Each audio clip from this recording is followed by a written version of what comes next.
بسم اللہ الرحمن الرحیم الرحمن علم القرآن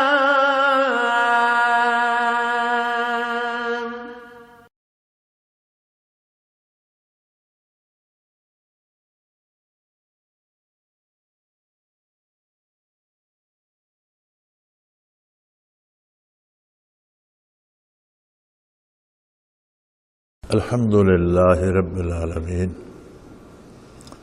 والصلاة والسلام علی حبیبہ محمد وآلہ وصحبہ اجمعین۔ اعوذ باللہ من الشیطان الرجیم، بسم اللہ الرحمن الرحیم۔ انزل من السماء ماء فسالت اودیۃ بقدرها فاحتمل السیل زبدا رابیہ مما یوقدون علیہ فی النار ابتغاء حلیۃ او متاع زبد مثلہ کذالک یضرب اللہ الحق والباطل فاما الزبد فیذهب جفاء واما ما ينفع الناس فيمكث في الارض كذلك يضرب الله الامثال للذين استجابوا لربهم الحسنى والذين لم يستجيبوا له لو ان لهم ما في الارض جميعا مثله معه لافتدوا به۔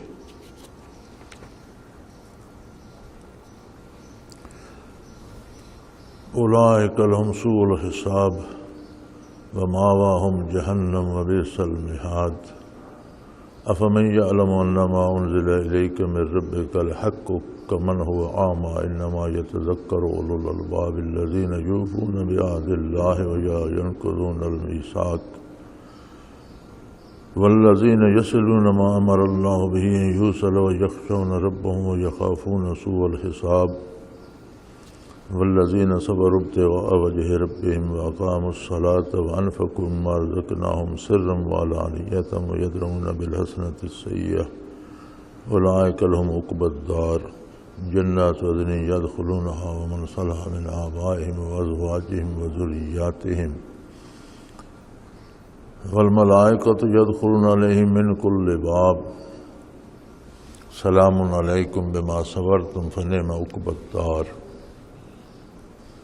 والذین ینقضون عہد اللہ من بعد میثاقہ ویقطعون ما امر اللہ بہ ان یوصل ویفسدون فی الارض اولئک لہم اللعنۃ ولہم سوء الدار۔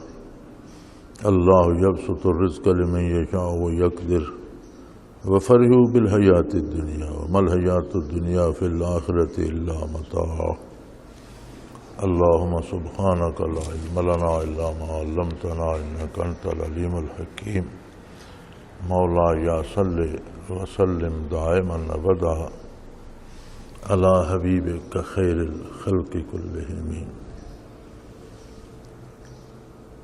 فرمایا حق و باطل کی مثال ایسی ہے، انزل من السماء ماء، جس طرح آسمان سے پانی برستا ہے، بارش برستی ہے، بلندیوں سے بارش آتی ہے، فسالت اودیۃ بقدرها، اور اپنی اپنی مقدار اور حیثیت کے مطابق ندیاں نالے بہہ نکلتے ہیں، فاحتمل السیل زبدا رابیہ، تو وہ بہنے والا پانی اپنے ساتھ خس و خاشاک بھی بہا لاتا ہے۔ جب بارش برستی ہے اور پانی نالوں میں بہتا ہے تو صرف صاف پانی ہی نہیں رہتا، اس میں خس و خاشاک بھی اور تنکے روڑے مٹی بہت کچھ بہہ کر آ جاتا ہے۔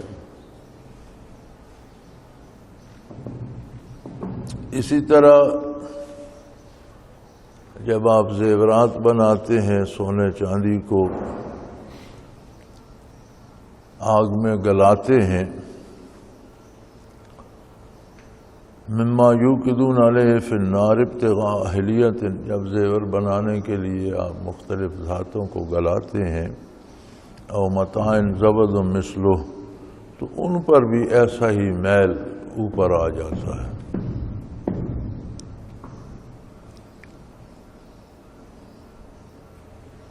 لیکن ہوتا یہ ہے کہ پانی کے ساتھ جو خس و خاشاک آتے ہیں ان کو کوئی قبول نہیں کرتا، وہ نتھر کر الگ ہو جاتے ہیں، جو انہیں نتھار کر الگ کر دیا جاتا ہے اور صاف پانی استعمال میں لاتے ہیں۔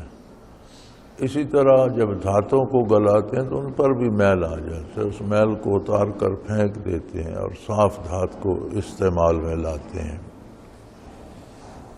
کذالک یضرب اللہ الحق والباطل، یہی مثال حق اور باطل کی اللہ کریم بیان فرماتے ہیں کہ باطل وہ خس و خاشاک ہیں، وہ میل ہے جو اوپر آ جاتا ہے، جسے پھینک دیا جاتا ہے، جس کی کوئی حیثیت نہیں ہوتی، جو کسی استعمال میں نہیں آتا، اور صاف ستھرا پانی استعمال کیا جاتا ہے، یہ صاف ستھری دھات کا زیور بنتا ہے۔ اسی طرح انسانی کردار میں جن اعمال میں اللہ اللہ کے رسول کا اتباع ہوتا ہے اور پھر خلوص کے ساتھ ہوتا ہے،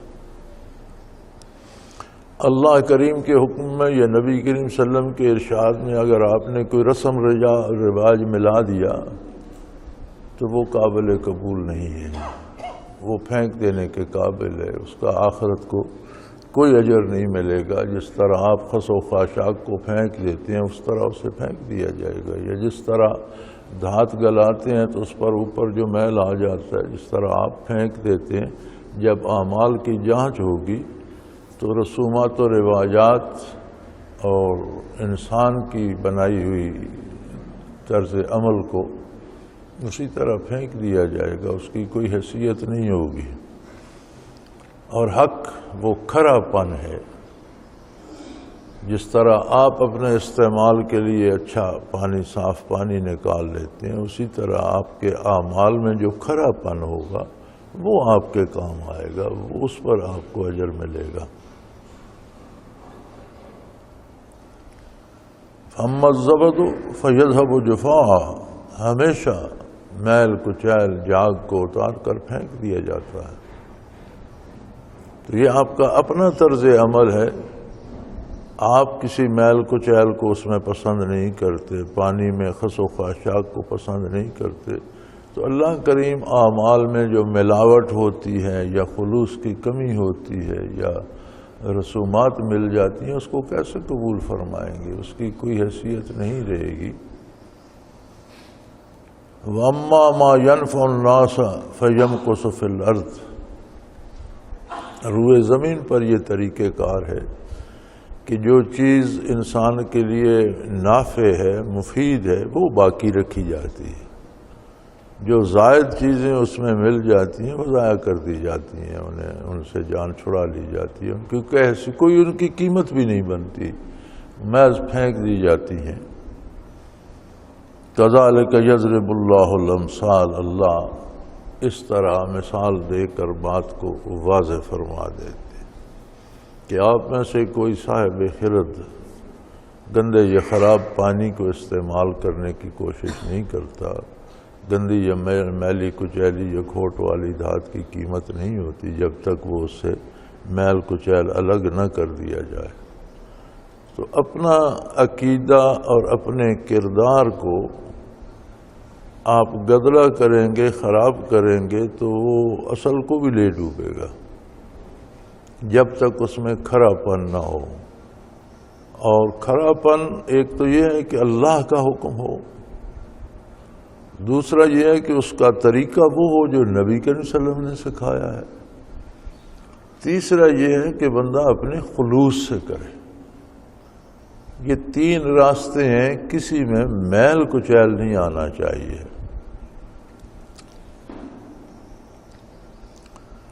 والذین لم یستجیبوا لہ، اور جو لوگ ان چیزوں کو قبول نہیں کرتے، ارشادات باری کو قبول نہیں کرتے، اتباع رسالت کو قبول نہیں کرتے، بعض اوقات بڑے چھوٹے چھوٹے سبب بن جاتے ہیں بہت بڑی بڑی باتوں کو رد کرنے کے۔ مثلا ہمارے روزمرہ کے معمولات میں ہم نے اپنے آپ کو حیثیت دے رکھی ہوتی ہے، ہم نے اپنا ایک معیار بنا رکھا ہوتا ہے، اور بعض اوقات ہم شریعت کو اس لیے چھوڑ دیتے ہیں کہ یہ ہمارے جو ہے باپ دادا کا ایک معیار ہے، اس کے مقابلے میں یہ ہمیں غلط ثابت کرتی ہے۔ آپ دیکھ لیں، لوگ ہم رسومات کو پکڑتے ہیں کہ یہ باپ دادا کی بنائی ہوئی رسومات ہیں اور سنت کو چھوڑ دیتے ہیں۔ ہماری روزمرہ زندگی میں اگر ہم توجہ کریں تو بے شمار ایسی چیزیں ملتی ہیں۔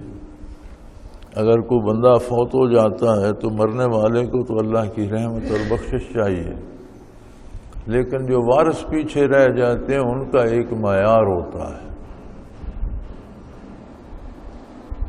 تو وہ اس کے لیے زور لگاتے ہیں۔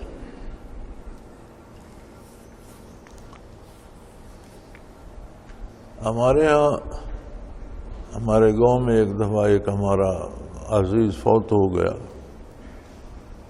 تو پھر یہ بڑی ہوتی ہے جی بندہ تو مر گیا، لیکن آنے والوں کے لیے دعوت کیسی کی، کھانا کیسا پکایا۔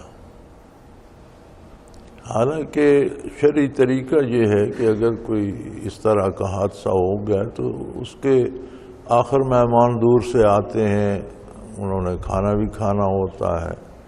وہ دور والوں کو تو چھوڑو، گھر والے پورے نہیں ہوتے، پہلے وہ شروع ہو جاتے ہیں، لیکن بہرحال جو باہر سے آتے ہیں تو اگر کھانا دینا ہو تو کسی عزیز رشتہ دار کو، اس کے بھائی کو، اس کے چچا کو، اس کے چچا زادوں کو، کسی کو دینا چاہیے۔ ہماری اپنی رشتہ داری برادری میں یہ رواج ہے کہ ہم تقریباً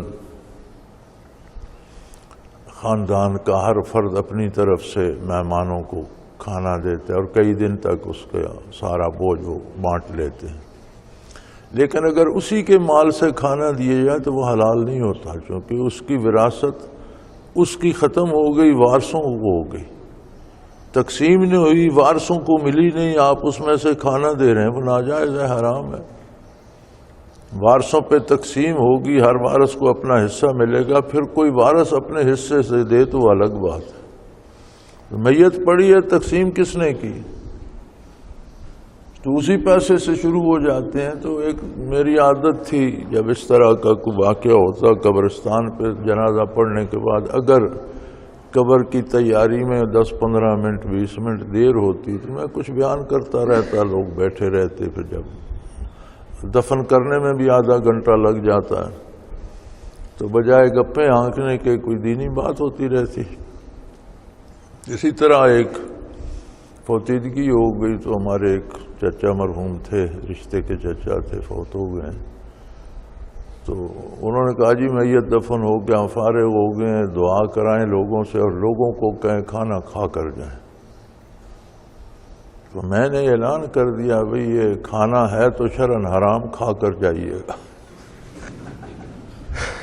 بعد میں مجھ سے وہ بڑے خفا ہوئے، میں نے کہا بھائی بات سیدھی ہے، جب اس کا مال ہے، وارثوں کو ملا نہیں، آپ اس میں سے بکرے ذبح کر رہے ہیں اور حلوے بنا رہے ہیں، تو یہ ہے تو شرعاً حرام ہے، پتہ نہیں کس کا مال ہے، کون کھا رہا ہے۔ تو تمہاری بات بھی میں نے بتا دی لوگوں کو، اللہ کی بھی ساتھ بتا دی۔ اب یہ تو صحیح نہیں کہ تمہاری بتا دوں اور اللہ کی نہ بتا۔ اب مرنے والے کو ہماری شان سے غرض نہیں ہے کہ ہماری شہرت کتنی ہے کہ انہوں نے بڑا اچھا گوشت پکایا اور بڑا اچھا لوگ، اسے تو اللہ کی بخشش کی ضرورت، کم از کم وہاں تو ہم اپنی رسومات در نہ لائیں اور شرعی قاعدہ استعمال کریں۔ تو اب تو ماشاءاللہ جنازہ پڑھنے میں بھی اتنے رواجات اور رسومات آ گئی ہیں کہ پتہ نہیں وہ جنازہ بھی ہوتا ہے کہ نہیں، اور اگر شرعی جنازہ پڑھایا جائے تو لوگ کہتے ہیں جی اس کا تو جنازہ ہی خراب ہو گیا۔ یہ بڑی عجیب بات ہے، یعنی ہم رواجات کے اسیر ہو جاتے ہیں اور اتباع سنت کو چھوڑ دیتے ہیں۔ یہ جو رواجات ہیں یہ وہ گدلا پن ہے جو پانی میں شامل ہو جاتا ہے، یہ وہ میل ہے جو دھات میں، سونے جیسی دھات میں شامل ہو کر اسے بیکار کر دیتی ہے۔ اور پھر جو لوگ حق کو قبول نہیں کرتے بلکہ اس کے ساتھ رسومات گڑ مڈ کر کے اپنی بڑائی کی کوشش کرتے ہیں۔ حق وہ ہے جس میں عظمت الہی کا اظہار ہوتا ہے، حق وہ ہے جس میں عظمت رسالت کا اظہار ہوتا ہے کہ ہم نبی کریم صلی اللہ علیہ وسلم کا اتباع کر رہے ہیں، ہم اللہ کریم کی اطاعت کر رہے ہیں۔ جب بات اپنے پر آ جاتی ہے کہ میں بہت بڑا آدمی ہوں اور میں نے یہ کر دیا وہ کر دیا، تو وہ اس میں ملاوٹ ہو جاتی ہے، خس و خاشاک کی، مٹی کی، میل کی۔ تو جو لوگ اللہ کے احکام کو قبول نہیں کرتے، اس کا بڑا سبب دنیا ہوتی ہے۔ وہ یا دنیا کا مال چاہتے ہیں یا دنیا کی شہرت چاہتے ہیں، لوگ یہ کہیں یہ بہت بڑا آدمی ہے، یہ ہے۔ تو فرمایا اس کا سبب صرف دنیاوی شہرت یا دنیا کا کوئی مال یا دنیا کو کوئی لالچ ہوتا ہے۔ اور یہ بے وقوف یہ نہیں سمجھتے کہ اگر دنیا کی ساری دولت ایک بندے کے پاس جمع کر دی جائے، جو کہ بظاہر ناممکن ہے۔ کون ایسا شخص گزرا ہے، بڑے بڑے عمراء اور بڑے بڑے بادشاہ اور بڑے بڑے مال کے مالک گزر گئے، لیکن یہ تو ممکن نہیں کہ دنیا کی ساری دولت ایک ہی بندے کے پاس جمع ہو جائے۔ اگر ایسا ہو بھی جائے، پھر جتنی وہ دولت اس کے پاس جمع ہو اتنی ہی اس کو اور بھی لا کے دے دی جائے۔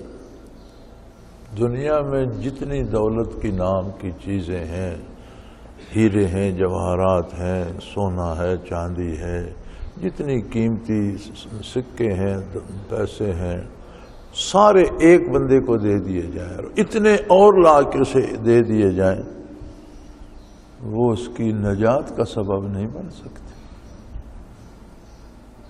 نجات کا سبب اللہ کے رسول کی اطاعت ہی بنے گی۔ پھر دولت کے لیے اطاعت کو کیوں چھوڑتے ہیں لوگ؟ اپنی بڑائی کے لیے عظمت الہی کو کیوں مجروح کرتے ہیں؟ اپنی شہرت کے لیے اتباع رسالت کو کیوں چھوڑتے ہیں؟ اس کی حیثیت کیا ہے؟ کیا یہ آخرت میں کام آئے گی؟ کیا اس پر مدار ہے نجات کا؟ ہرگز نہیں۔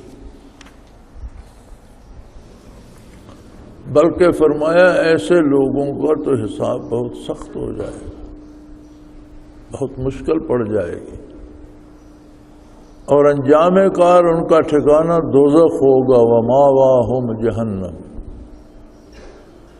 جس نے ذاتی شہرت کے لیے، دنیاوی فائدے کے لیے، مال جمع کرنے کے لیے، کو عہدہ لینے کے لیے دین کو چھوڑا، اس نے دو عالم گنوا دیے کہ دنیا نے تو جانا ہی جانا ہے اور آخرت پہلے چھوڑ چکا، تو بڑا سخت حساب دینا پڑے گا۔ پھر سختی سے گزرنے کے بعد دوزخ میں ٹھکانہ ہوگا۔ وبئس المہاد، دوزخ بہت برا ٹھکانہ۔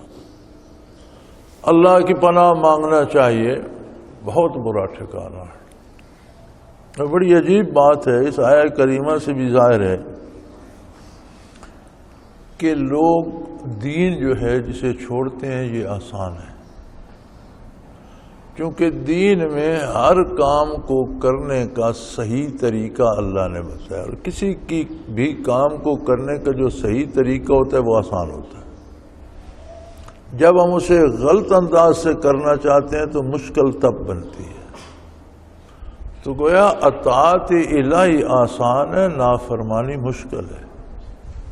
جنت میں جانا سہل ہے، دوزخ بڑی محنت سے حاصل کی جاتی ہے، بڑی تکلیفیں جھیل کر، بڑے دکھ اٹھا کر، بڑی بدنامیاں سمیٹ کر۔ کون سا برا کام آسان ہے؟ چوری، ڈکیتی، دھوکہ، خیانت، بے دینی، بدکاری، ان میں سے کون سا کام آسان ہے؟ ہر کام بڑا مشکل ہے، اس پہ بڑی مصیبتیں آتی ہیں، بڑی بدنامیاں آتی ہیں، جیلیں کاٹنی پڑتی ہیں، سزائیں ہوتی ہیں، ماریں کھانا پڑتی ہیں۔ تو اتنی مشقت بندہ دوزخ کے لیے کیوں کرتا ہے؟ عرف عام میں کہا جاتا ہے جنت میں جانا مشکل ہے، یہ بے وقوف لوگوں کا مقولہ ہے۔ دین کا ہر کام آسان ہے، حلال کمانا، سچ بولنا، دیانتداری سے رہنا، اس میں عزت بھی ہوتی ہے، آرام بھی ہوتا ہے۔ ہر برائی کے ساتھ بے عزتی بھی جڑی ہوئی ہے اور دکھ بھی جڑے ہوئے ہیں، تو مشکل تو برائی ہے۔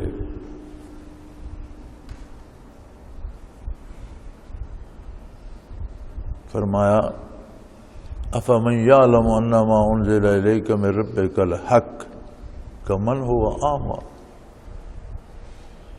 جو لوگ یہ بات قبول کر لیتے ہیں اور سمجھ لیتے ہیں اور اس کی گہرائی کو پا لیتے ہیں کہ جو کچھ آپ صلی اللہ علیہ وسلم پر اللہ کی طرف نازل ہوا وہ حق ہے، اس سے جو بھی ٹکراتا ہے وہ باطل ہے،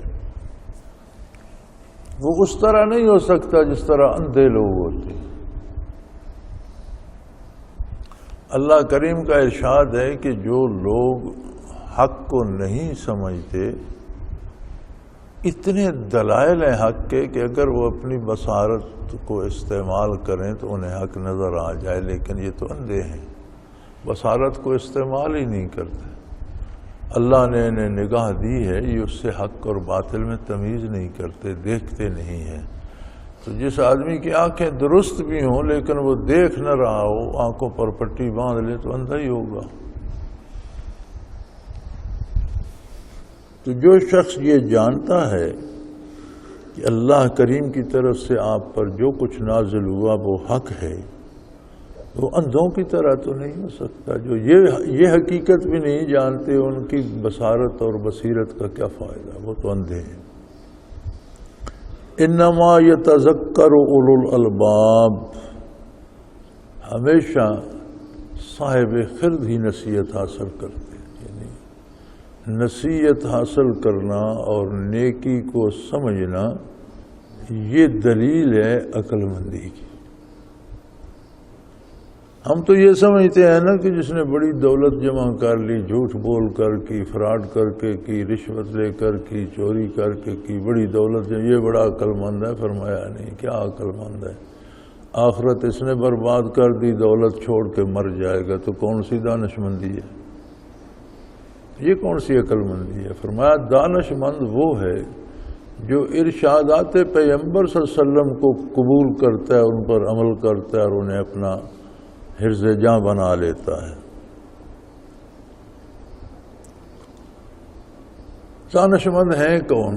اس کی تعریف فرما دی کہ آپ کے ارشادات کو صاحب خرد، عقل مند، دانش مند قبول کرتے ہیں۔ دانش مند کون ہیں؟ الذین یوفون بعہد اللہ، دانش مند وہ ہیں جو عہد ازل کو بھی نہیں بھولے، عظمت الہی کا اقرار کرتے ہیں اور ویسا کرتے ہیں جیسا نبی کریم صلی اللہ علیہ وسلم کروانا چاہتے ہیں۔ ازل میں اللہ سے عہد کیا، پھر وہ لوگ جن پر اللہ کا احسان ہے، مسلمانوں کے گھروں میں پیدا ہوئے، اللہ کی عظمت کی آواز ان کے کانوں میں پڑی، حضور کی رسالت کی آواز پڑی، پھر انہوں نے کلمہ پڑھا، تو یہ کلمہ بھی تو ایک عہد ہے اللہ سے، لا الہ الا اللہ، اللہ کے سوا کوئی عبادت کا مستحق نہیں ہے، محمد الرسول اللہ صلی اللہ علیہ وسلم۔ یہ حقیقت تم نے کہاں سے پائی؟ اللہ کے رسول سے، جو اللہ کے پیغمبر ہیں صلی اللہ علیہ وسلم۔ تو یہ بھی تو ایک عہد ہے۔ شہادت پڑھتا ہے تو یہ بھی تو ایک عہد ہے۔ تو فرمایا جو اس عہد کو قائم رکھتے ہیں اور اس وعدے کو توڑتے نہیں، یہ نہیں کہتے کہ اللہ بڑا ہے اور پھر سجدے لوگوں کے دروازوں پہ کرتے رہیں۔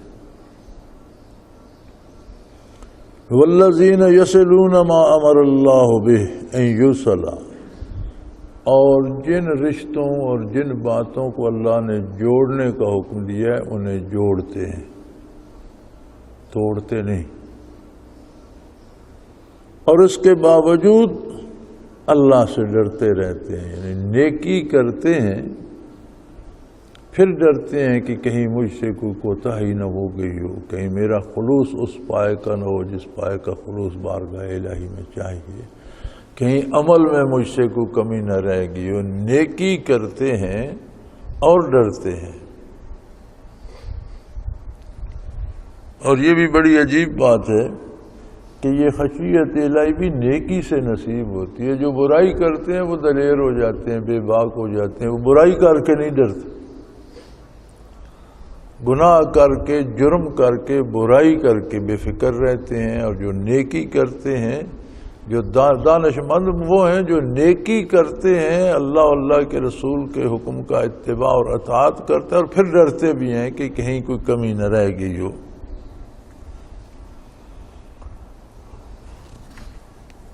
اور ان رشتوں کو جوڑتے ہیں جن کو جوڑنے کا اللہ نے حکم دیا ہے، نسبی رشتے ہوں یا دوستی کے رشتے ہوں، اس کا حق نبھاتے ہیں اور خواہ مخواہ آپس میں دشمنیاں اور ناراضگیاں نہیں پالتے۔ اسی طرح ایک رشتہ ہے ایمان و عمل کا۔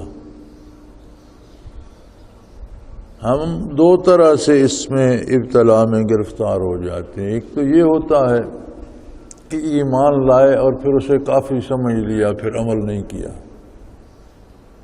اس ایمان کا کیا فائدہ جس پر آپ عمل نہیں کرتے؟ عمل ہی تو ایمان کا گواہ ہے، تو اسے الگ نہیں کرتے، اسے جوڑتے ہیں۔ جب ایمان لاتے ہیں تو احکام پر عمل بھی کرتے ہیں۔ یا پھر ہماری مصیبت یہ ہے کہ اگر آدمی چند روز نماز پڑھ لے تو پھر وہ سمجھتا ہے یار میں نماز بھی پڑھتا ہوں، میرے بیٹے کو نوکری نہیں ملی، میں نماز بھی پڑھتا ہوں، مجھے بخار ہو گیا، میں نماز بھی پڑھتا ہوں، نقصان ہو گیا دکان میں۔ میرے بھائی نقصان ہوا دکان میں تو تم نے کوئی غلط طریقہ کیا ہوگا تو نقصان ہوا۔ بخار ہو گیا تو کوئی بد پرہیزی ہوئی گی، وہ ہوگی بخار ہو گیا۔ بیٹے کو نوکری نہیں ملتی تو کوئی کمی ہوگی، کوئی وجہ ہوگی۔ اب نماز ان کاموں کے لیے نہیں، نماز تو تجھے اللہ کی اطاعت کی طرف لے جانے کے لیے ہے۔ تو یا ہم عمل چھوڑ دیتے ہیں یا تھوڑا بہت کریں تو پھر سمجھتے ہیں اب دنیا میں وہ ہونا چاہیے جو میں کروں۔ بھائی بندہ عبادت کر کے خدا نہیں بن جاتا، مزید بندگی آتی ہے، اس میں بندہ بندہ ہی رہتا ہے۔ ہونا وہی ہے جو اللہ کریم کرتے ہیں۔ تو حقیقتاً عقل مند وہ ہیں جو نیکی بھی کرتے ہیں اور پھر ڈرتے رہتے ہیں کہ شاید میری نیکی اس بارگاہ کے لائق ہے بھی کہ نہیں۔ وَيَخَافُونَ سُوءَ الْحِسَابِ، اور برے حساب سے ہمیشہ ڈرتے ہیں کہ کہیں برائیوں کا حساب گلے پڑ گیا تو کیا ہوگا۔ وَالَّذِينَ صَبَرُوا ابْتِغَاءَ وَجْهِ رَبِّهِمْ، اور وہ ایسے لوگ ہوتے ہیں جو اللہ کی رضا کے لیے اپنی خواہشات پر صبر کرتے ہیں، انہیں قربان کرتے ہیں۔ استطاعت بھی ہے، موقع بھی ہے، لیکن کام ایسا ہے کہ وہ اللہ کے حکم کے خلاف ہے تو نہیں کرتے، اپنے آپ کو روک لیتے ہیں۔ صبر کا معنی ہوتا ہے جس طرح سوار تیز دوڑتے ہوئے گھوڑے کو باغ کھینچ کر روک لیتا ہے، یہ مفہوم ہوتا ہے صبر کا۔ تو ایک موقع بھی ملا گناہ کا، وسائل بھی تھے، لیکن اس نے اس لیے چھوڑ دیا کہ اللہ کی نافرمانی ہے، میں نہیں کروں گا، یہ صبر ہے۔ تو فرمایا وہ اللہ کو راضی رکھنے کے لیے، اللہ کی رضا کو پانے کے لیے صبر کرتے ہیں، برائی سے رک جاتے ہیں، نہیں کرتے۔ اسباب اور وسائل نہ ہوں تو بندہ گناہ نہ کرے تو یہ صبر نہیں ہے، لیکن گناہ سے بچ جانے کا سبب تو ہے۔ اسی لیے فرمایا کرتے ہیں نا کہ غریبی بھی اللہ کی ایک نعمت ہے۔ ہزاروں گناہ ایسے ہیں جو غریب کر نہیں سکتا۔ شاید اس کے پاس دولت ہوتی تو یہ بھی شراب پی رہا ہوتا، برائی کر رہا ہوتا، اس کے پاس دولت ہوتی کسی اور گناہ میں ملوث ہوتا۔ تو غریبی نے اسباب پیدا نہیں کرنے دیے، تو اسباب نہیں تھے، گناہ نہیں کیا، صبر تو نہ ہوا، لیکن گناہ سے تو بچ گیا، جرم سے تو بچ گیا۔ غریبی کی یہ برکت تو ہے کہ غریب آدمی گناہ کم کرتا ہے۔ اور یہ دولت دنیا جس کے پیچھے ہم رات دن دوڑتے رہتے ہیں، یہ تو گناہ کے لیے آسانیاں پیدا کرنے کا سبب بن جاتی ہے اور اس کے وسائل پیدا کرتی ہے۔ وَأَقَامُوا الصَّلَاةَ، پھر ان کی خوبی یہ ہوتی ہے کہ عبادات پہ مستقل ہو جاتے ہیں، عبادات کو قائم کرتے ہیں۔ قائم دو طرح سے ہوتا ہے، ایک تو ہر عبادت کو اس کی شرائط کے مطابق ادا کیا جائے، دوسرا یہ ہوتا ہے کہ اس کو ایسی تشہیر کی جائے کہ دوسرے بھی اس میں شامل ہوں۔ تو یہ صلاۃ کا قیام دو طرح سے ہوتا ہے، ایک تو پوری شرائط کے ساتھ عبادات کو ادا کیا جائے، دوسرا اس جرأت سے کیا جائے کہ دوسرے لوگ بھی چھپ چھپ کر نمازیں نہ پڑھیں، انہیں بھی فخر ہو نیکی پر۔ اب ہمارا یہ عالم بھی ہو گیا ہے کہ اول تو دفاتر میں کوئی نمازی ملتا نہیں ہوگا، کوئی ہو تو وہ دوسروں سے چھپ کے پڑھتا ہے کہ وہ کہیں گے یار یہ کیا لگے وہ پرانے دکیان اسی طریقے پر۔ تو فرمایا نہیں، اللہ کی عبادت پہ اور اللہ کی اطاعت پہ اور اللہ کی رحمت پہ بندے کو فخر ہونا چاہیے، جرت سے کرے، اس کے قیام کا سبب بنے۔ وَأَنفَقُوا مِمَّا رَزَقْنَاهُمْ سِرًّا وَعَلَانِيَّةً، اور اللہ نے انہیں جو قوتیں دی ہیں اسے پوشیدہ بھی اللہ کی راہ میں خرچ کرتے ہیں اور سامنے ظاہر بھی۔ اب ہر ایک کو اللہ نے مختلف نعمتیں دی ہیں۔ حاکم کو حکومت کی طاقت دی ہے تو اسے اللہ کے حکم کے مطابق چلاتا ہے۔ استاد کو علم دیا ہے وہ بچوں میں تقسیم کرتا ہے۔ عالم کو علم عطا کیا ہے وہ اللہ کی مخلوق تک اللہ کا پیغام پہنچاتا ہے۔ ایک شخص کو جسمانی طاقت دی ہے تو اس سے وہ غریبوں کی مدد کرتا ہے، ایسے کام کرتا ہے جو نیک ہوتے ہیں۔ کسی کو دولت دے دی ہے تو زکوٰۃ دیتا ہے، صدقات دیتا ہے، اللہ کی راہ میں خرچ کرتا ہے، دوسروں کے کام آتا ہے۔ تو جو جو نعمت اللہ نے اسے دی ہے، انفاق ہوتا ہے اللہ کی راہ میں خرچ کرنا، تو وہ اسے نیکی پھیلانے کے لیے اللہ کی راہ میں خرچ کرتے ہیں، پوشیدہ بھی کرتے ہیں، ظاہراً بھی کرتے ہیں۔ وَيَدْرَؤُونَ بِالْحَسَنَةِ السَّيِّئَةِ، برائی کو نیکی سے روکتے ہیں۔ اگر کوئی برائی کرتا ہے اس کا جواب بھی برائی سے دیا جائے گا تو برائی پھیلے گی، کوئی ظلم کرتا ہے اس کا جواب ظلم سے دیا جائے گا تو ظلم ہی پھیلے گا۔ اللہ کے بندے برائی کے مقابلے میں نیکی کرتے ہیں۔ اب اس سے یہ نہ سمجھ لیا جائے کہ کسی نے چوری کی، ڈاکہ کیا، قتل کر دیا، اسے چھوڑ دیا تو یہ نیکی ہے، نہیں۔ جو جرم کرتا ہے اس پر شریعت کے مطابق، اللہ کے قانون کے مطابق اسے سزا دینا یہ نیکی ہے۔ مجرم کو اللہ کے قانون کے مطابق انصاف مہیا کرنا یہ نیکی ہے، چھوڑ دینا نیکی نہیں۔ ہاں یہ نیکی ہے کہ کسی نے ڈاکہ کیا، جرم کیا، اس نے اپنی شرعی سزا پائی، اب اس کے پسماندگان سے دشمنی مول نہ لے لی جائے، انہیں طعن و تشنیع کا نشانہ نہ بنایا جائے، انہیں معاشرے سے کاٹ کر نہ پھینکا جائے، یہ نیکی ہے۔ لیکن کوئی جرم کرتا ہے تو اس کے ساتھ انصاف کرنا بجائے خود نیکی ہے۔ تو ہم کیا کرتے ہیں، یا تو بالکل چشم پوشی کر لیتے ہیں، بالکل ہی سمجھتے ہیں کہ یہ نیکی ہے کہ جس نے جو کر لیا چھوڑ دو، اس سے برائی اور پھیلتی ہے۔ یا ایک آدمی نے ایک کو قتل کر دیا، ہم مقابلے میں 3 اوروں کو قتل کر دیتے ہیں، وہ جس نے قتل کیا وہ پھرتا ہے، 3 بے گناہ اور مارے گئے تو برائی بڑھے گی۔ برائی کا بدلہ برائی سے ہوگا تو برائی بڑھے گی۔ برائی کا جواب اللہ کے قانون کے مطابق دو، دین کے مطابق، اسلام کے مطابق انصاف کیا جائے تو یہ نیکی ہوگی۔ تو برائی کو نیکی سے مات دیتے ہیں۔ اولئک لہم عقبی الدار، ایسے لوگوں کے لیے آخرت کا گھر ہے۔ اللہ نے جنت ایسے لوگوں کے لیے بنائی ہے جن کے یہ اوصاف ارشاد فرمائے ہیں۔ جنات عدن یدخلونہا، ہمیشہ رہنے والے باغات ہیں، بے پناہ خوبصورت، بے پناہ خوشبودار، بے پناہ روشن، بے مثل بے مثال اللہ کے بنائے ہوئے، ان میں داخل ہوں گے۔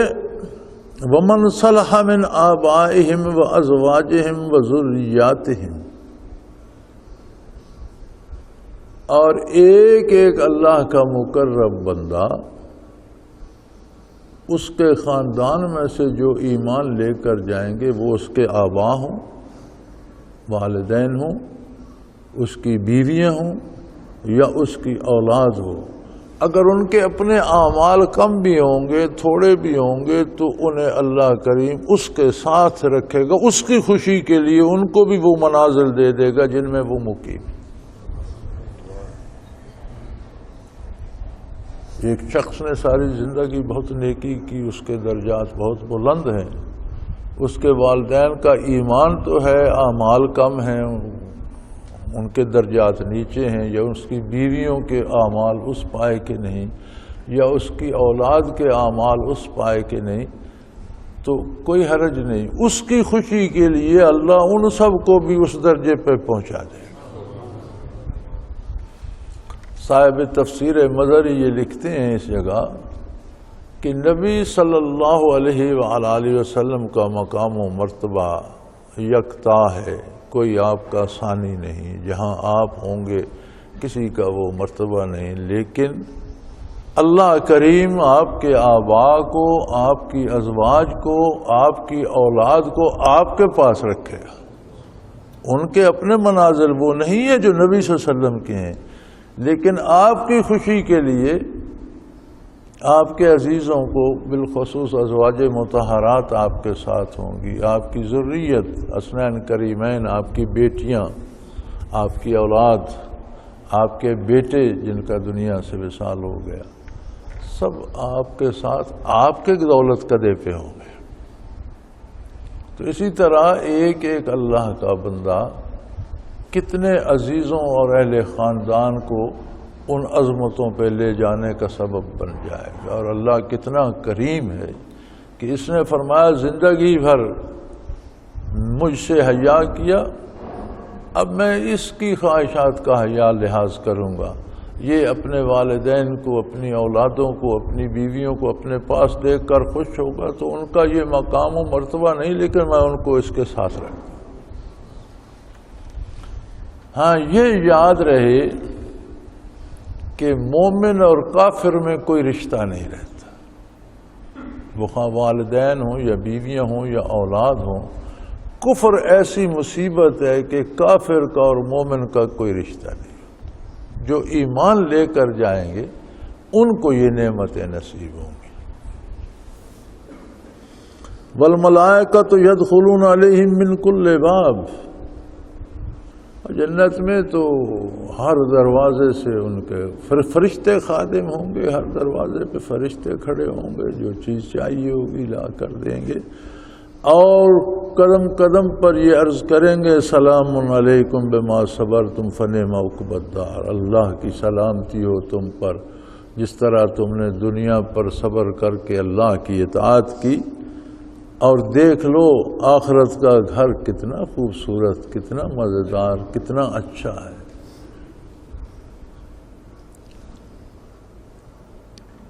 اب ان کے مقابلے میں وہ لوگ ہیں والذین ینقضون عہد اللہ من بعد میثاقہ، جو اللہ سے وعدے کر کے توڑتے رہتے، جنہوں نے دنیا میں آ کر کلمہ پڑھا ہی نہیں، ازل کو تو وہ بھی میثاق کر کے آئے تھے، وعدہ کر کے آئے تھے، پھر جنہوں نے دنیا میں آ کر دوبارہ کلمہ پڑھ لیا اور زندگی بھر رشوت کھاتے رہے، چوری کرتے رہے، جھوٹ بولتے رہے، دھوکے دیتے رہے، اور دین کے خلاف زندگی بسر کر کے انہوں نے کیا پایا؟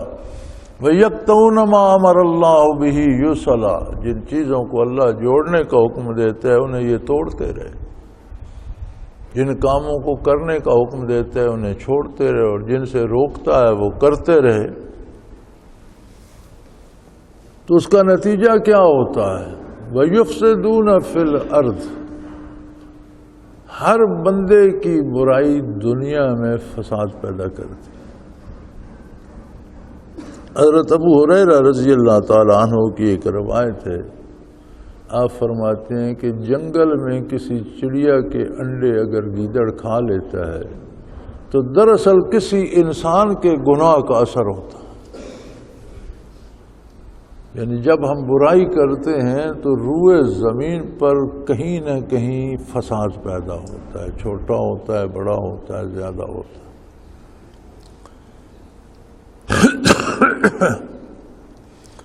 جو لوگ اللہ کے وعدوں کو توڑتے ہیں پختہ کرنے کے بعد، اور جن رشتوں کو اللہ نے جوڑنے کا حکم دیا ہے انہیں توڑتے ہیں، وَيُفْسِدُونَ فِي الْأَرْضِ، اور زمین میں فساد کرتے ہیں، یہ روئے زمین پر فساد کا سبب بنتے ہیں۔ ہمارے ہاں بہت بڑا فساد ہے، روز ڈاکے ہوتے ہیں، قتل ہوتے ہیں، بے گناہ لوگ مرتے ہیں، ہر شہر میں، ہر قریے میں، ہر گلی میں، ہر طرف خون ہی خون بکھرا ہوا ہے، اور حکومتی ادارے حکمرانوں سمیت سارے لگے ہوئے ہیں دہشت گردی کو روکیں، تو یار اس کا آسان طریقہ ہے، توبہ کر لو، نیکی پھیلاؤ، اللہ کی عظمت پھیلاؤ۔ اور اگر تم حکومت کرو گے انگریزی قانون کے مطابق اور سود کھاؤ گے انگریزوں کے حکم کے مطابق اور رشوتیں لو گے اور فنڈز کھاؤ گے، لوگوں کے حقوق مارو گے، تو نتیجہ یہ ہوگا کہ سب سے بڑا فساد کرنے والے تو وہ بڑے بڑے لوگ ہیں جو بڑے بڑے عہدوں پہ بیٹھے اور بڑی بڑی برائیاں کر رہے ہیں۔ عجیب بات ہے، برائی کو کوئی نہیں چھوڑنا چاہتا، امن قائم کرنا چاہتے ہیں۔ ایک وجود کو آپ چھریاں مارتے ہیں اور کہیں اسے زخم نہیں ہونا چاہیے، بند کر دو چھری مارنا، گناہ بند کر دو، برائی روک دو، فساد رک جائے گا۔ اولئک لہم اللعنہ، ایسے لوگوں پر اللہ کی لعنت ہے جو روئے زمین پر فساد کا سبب بنتے ہیں۔ لعنت ہوتی ہے رحمت سے محرومی، یعنی یہ کلی طور پر رحمت سے محروم ہو جاتے ہیں۔ پھر ہم کہتے ہیں کہ یہ ہمارے حکمران یا ہمارے عمراء یا ہمارے صاحب مناصب لوگ یہ حضور کی اطاعت کیوں نہیں کرتے؟ وہ تو رحمت سے محروم ہو چکے ہیں، حضور سراپا رحمت ہیں، رحمت سے وہ محروم ہو چکے، اتباع کیسے کریں گے؟ ان کی برائی نے انہیں اس نعمت سے دور کر دیا۔ وَلَهُمْ سُوءُ الدَّارِ، اور اگر اسی پر ان کا خاتمہ ہوا تو یہ بہت برے گھر میں پہنچے، بہت تکلیف دہ جگہ ہے جہاں یہ پہنچیں گے۔ اور یہ بے وقوف یہ نہیں جانتے کہ اللہ نے رزق مقرر فرما دیا۔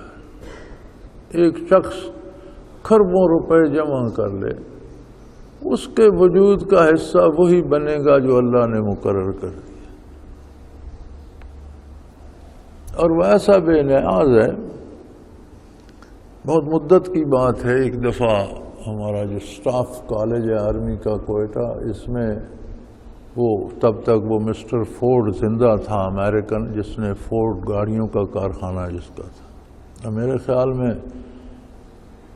کئی ہزار گاڑیاں ایک منٹ میں اس میں تیار ہوتی تھی، اور پوری دنیا پہ فورڈ گاڑی کا کاروں کا بڑا چرچا تھا۔ فورڈ ٹرک بھی تھے، بسیں بھی تھیں، کاریں بھی تھیں، جیپیں بھی تھیں، بڑا چرچا تھا اور بڑی مشہور گاڑی ہوتی تھی، ہزاروں گاڑیاں ایک منٹ میں بنتی تھی۔ تو اس نے وہاں تقریر کی اور اس نے کہا کہ شاید دنیا میں چند لوگوں کے پاس اتنی دولت ہو اس وقت جو میرے پاس ہے، لیکن میری صحت نے مجھے پابند کر دیا ہے، اور میں صبح و شام ابلی ہوئے چنوں کا پانی پیتا ہوں اور تھوڑے سے چنے کھا لیتا ہوں، اور میں کچھ کھا پی نہیں سکتا۔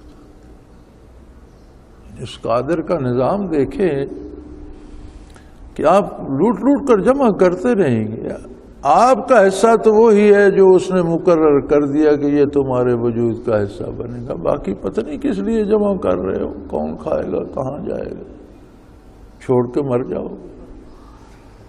اللہ یبسط الرزق لمن یشاء ویقدر، وہ اللہ ہے جو چاہتا ہے کسی پر رزق کی فراخی کر دیتا ہے، کسی پر تنگی کو۔ وہ ایسا قادر ہے کہ دولت ہوتے ہوئے کھانے کی توفیق اور اجازت نہیں دیتا، وسائل ہوتے ہوئے بندہ کھا نہیں سکتا،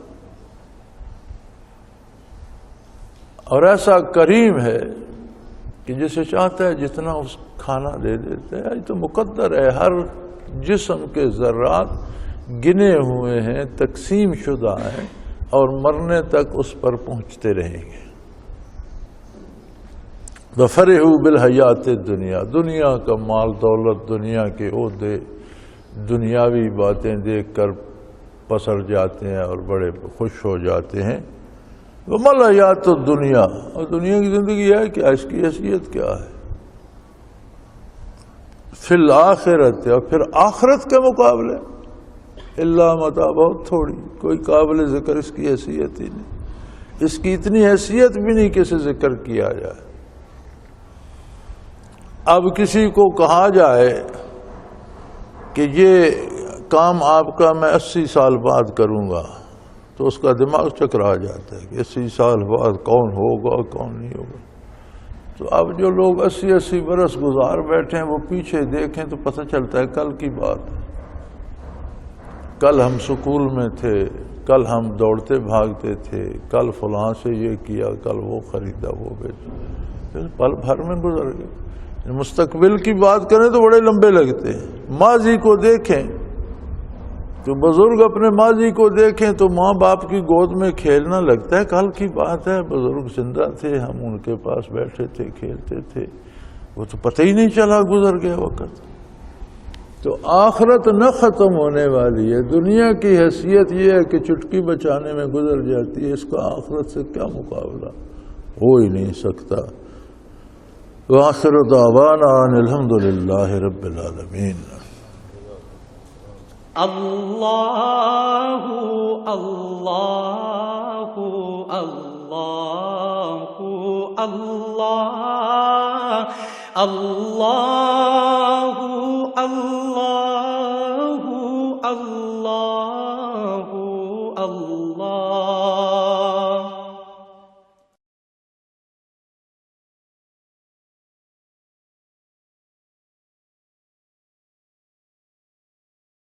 سال سے قرآن و حدیث کے اوپر خطابات کر رہے ہیں اور سلسلہ نقشبندیہ اویسیہ کے مطابق لوگوں کو ذکر الہی کی تربیت دے رہے ہیں. وہ قرآن پاک کی تفسیر ترتیب وار بیان کر رہے ہیں.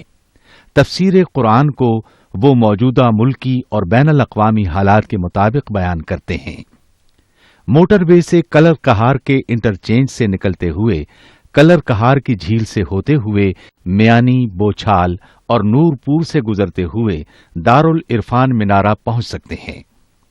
حضرت امیر محمد اکرم آوان نے بچیوں اور بچوں کی دینی اور دنیاوی تعلیم کے لیے سقارہ اکیڈمی کے نام سے ایک درسگاہ بھی قائم کی ہے، جس کا افتتاح ملک پاکستان کے صدر جنرل محمد ضیاء الحق نے اپنے دست مبارک سے کیا تھا. وہ تمام احباب جو اسلام کی طلب رکھتے ہیں ان سے گزارش ہے کہ دارالعرفان منارہ ضلع چکوال میں امیر محمد اکرم آوان صاحب کے خطابات سے مستفید ہوں. وہ ہر جمعے کو نماز سے پہلے بیان فرماتے ہیں. ہر ماہ کی پہلی اتوار کو ماہانہ اجتماع ہوتا ہے جس میں آپ خصوصی خطاب فرماتے ہیں اور پاکستان کے چاروں صوبوں سے احباب اس اجتماع میں شرکت کرتے ہیں. اس کے علاوہ یہاں سال میں 2 مرکزی اجتماعات بھی ہوتے ہیں.